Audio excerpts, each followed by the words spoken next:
مدارس میں اگر ہم دیکھیں تو کم سے کم 95% یا 98% بچے صرف غریب لوگوں کے پڑھتے ہیں.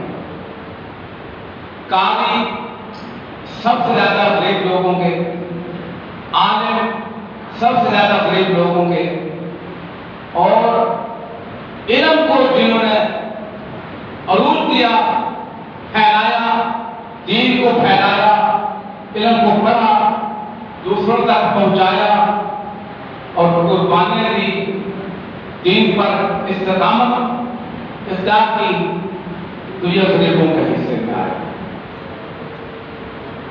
تو مبارک ہو غریبوں کو، وہ بالکل پریشان نہ ہو کہ آج ہمیں بھی ہمارے پاس پیسے ہوتے ہیں، ہم بھی قربانی کرتے ہیں. تو کریم آقا علیہ السلام کی بات آپس میں ایک صحابی آئے، آپ کے عرض کی آقا میرے پاس پیسے نہیں، قربانی کا جانور نہیں کہ میں قربانی خرید سکوں.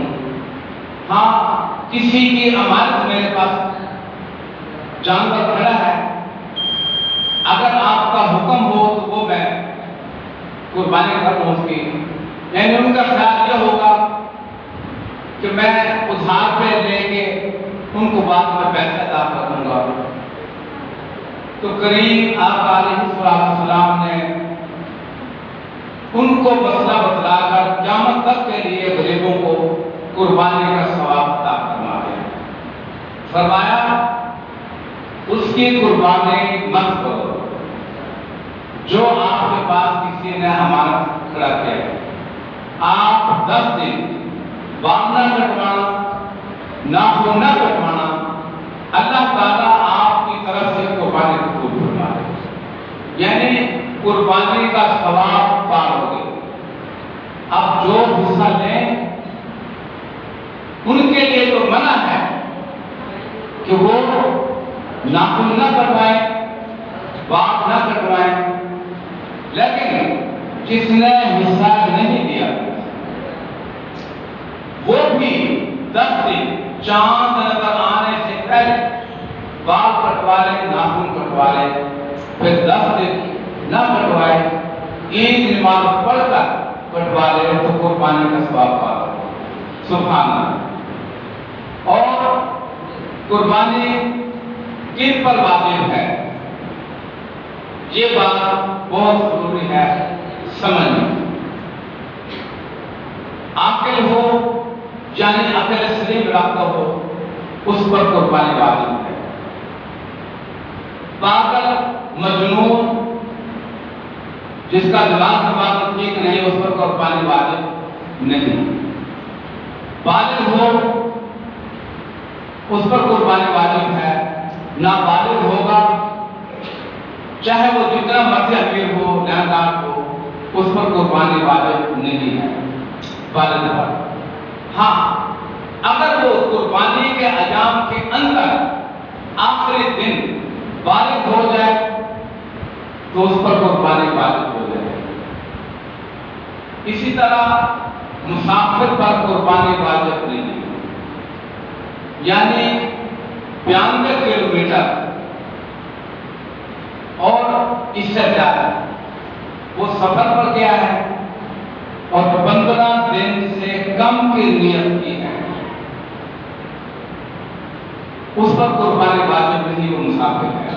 کوئی جان بوجھ کر ایسا نہ کرے کہ مجھے قربانی نہ دینی پڑے، وہ ایسا نہ کرے. تو مسافر ہے، 15 دن کے لیے گیا ہے، نیت کی ہے، وہ مسافر رہے گا، اس پر قربانی واجب نہیں. اور غیر مسلم پر قربانی واجب نہیں، مسلمان پر قربانی واجب ہے. اور صاحب نصاب پر قربانی واجب ہے.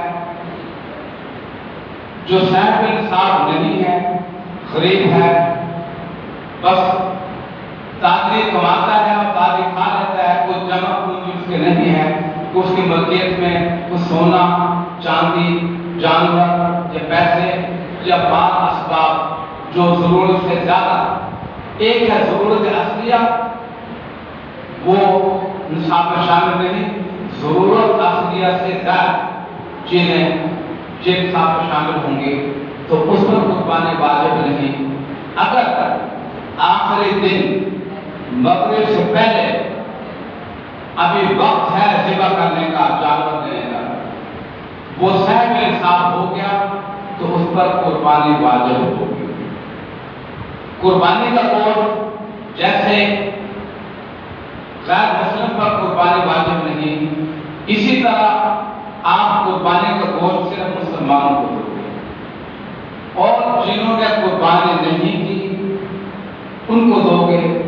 3 حصے کرو گے،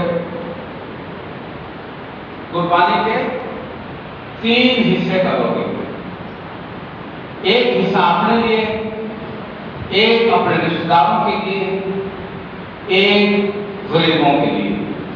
اگر آپ اپنا حصہ بھی اِسا کر دو، صدقہ کر دو، تو یہ خوب اعلیٰ ہے۔ خوش دلی کے ساتھ سب گھر والے خوش دلی کے ساتھ وہ یہ کام کر دیں۔ کیوں؟ آج کے دن جتنے بھی غریب ہیں دنیا بھر میں مسلمان، ان کو مبارک ہو، وہ آج اللہ کے مہمان ہیں 3 دن۔ اللہ نے امیروں سے لیا ہے